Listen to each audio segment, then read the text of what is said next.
Hola con todos y bienvenidos una semana más a Plant Pioneers, donde el día de hoy hablaremos de una planta con ojos. Acompáñenos a conversar con diferentes expertos en el tema sobre la planta Bocchilia trifoliolata. El objetivo del video de hoy va a ser establecer y optimizar un método de cultivo in vitro de Bocchilia trifoliolata que pueda servir como una herramienta de estudio de los patrones de mimetismo de esta planta. Bocchilla trifoliolata pertenece a la familia Lardizabalaceae, que tiene plantas asiáticas y americanas. Dentro de las americanas tienes a Bocchilla y a Lardizabala, que ambas son enredaderas leñosas. Bocchilla trifoliolata es especialmente conocida por poder ser un mimético de las plantas hospedadoras, es decir, la planta en la que el enredador está trepando. Incluso puede llegar a ser un mimetismo doble, donde puede mimetizar las hojas de un árbol en su parte superior y las hojas de otra planta en la parte inferior. Hay varias hipótesis intentando explicar este fenómeno. Inicialmente se pensó que fueron consecuencia de bacterias endófitas, donde bacterias como aerosoles llevaron de planta a planta ciertos genes que hicieron que se expresen similarmente las hojas de ambas plantas.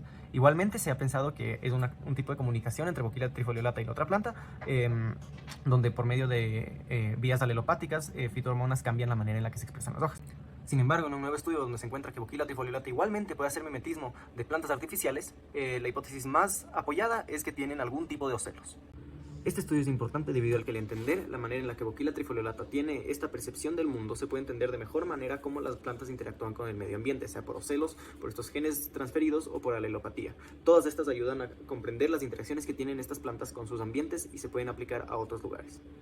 Utilizar técnicas in vitro ayuda a determinar específicamente qué factores independientes influyen más en esta detección del mundo y ayuda a entender de mejor manera cómo los compuestos químicos, los microorganismos, la exposición a la luz o incluso la histología puede tener un rol en las plantas. En primer lugar, se refrigeraron los frutos inmaduros de la planta después de su recolección. Para desinfectarlos, primero se lavaron por media hora con agua corriente y luego se sumergieron en etanol al 75% durante 15 minutos. Después, en una cabina de flujo laminar, se los flameó durante 15 segundos usando una lámpara de alcohol. Finalmente, los frutos se cortaron a la mitad y las semillas no desarrolladas se aislaron. Para la inducción de embriones somáticos en estos explantes se empleó medio MS o WMP como base. A esto se le añadió extracto de malta, sacarosa, agar y distintas combinaciones de reguladores de crecimiento para cada tratamiento. Adicionalmente se manejó un control.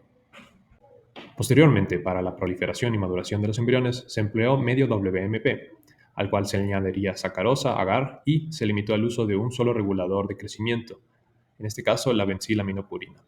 Esta, como citoquinina sintética, promovería la división celular entre tratamientos. Cabe mencionar que se conservaron las condiciones de cultivo anterior, ya sea pH, temperatura y fotoperiodo.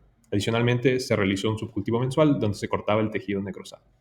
Bueno, para que se pueda dar el proceso de enraizamiento, se van a tener 5 cultivos diferentes, contando el control y los 4 tratamientos que se pueden ver en la pantalla, donde cada medio que fue mencionado anteriormente va a tener estos factores de crecimiento con diferentes concentraciones, donde los factores van a ser el IVA, o sea, el ácido endolbutírico, que como se sabe que al ser auxina ayudará a la formación de raíces, además del PDZ, o sea, el tidiazurón, que es un tipo de citoquinina sintética que acelera la maduración de la planta al eliminar las hojas de la misma.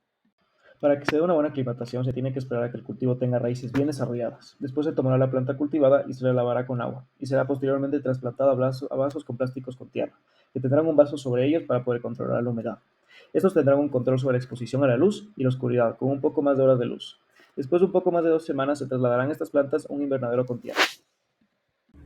Una vez establecidas las Bocchilla trifoliolata en los petris, se utilizan varios tratamientos aislados para determinar si es que hubo o no mimetismo. Entonces, se cuantifica el mimetismo por la cantidad de venación, la cantidad de lobulaciones y la cantidad de terminales libres en la planta. Entonces, entre estas cuantificaciones se hace un análisis de varianza y se compara si es que hay o no diferencias significativas entre la cantidad de mimetismo que se hace para cada una de las plantas o de los tratamientos. Como se mencionó anteriormente, nuestro objetivo principal es establecer un método de cultivo in vitro que nos permita observar los patrones de mimetismo de Bocchilla trifoliolata. Por esta razón, esperamos que los resultados de este estudio demuestren que la planta sí tiene la capacidad de imitar otras plantas sin estar en contacto directo con las mismas. Por otra parte, se espera que por lo menos el 80% de las plantas sobrevivan a la aclimatación y puedan continuar creciendo.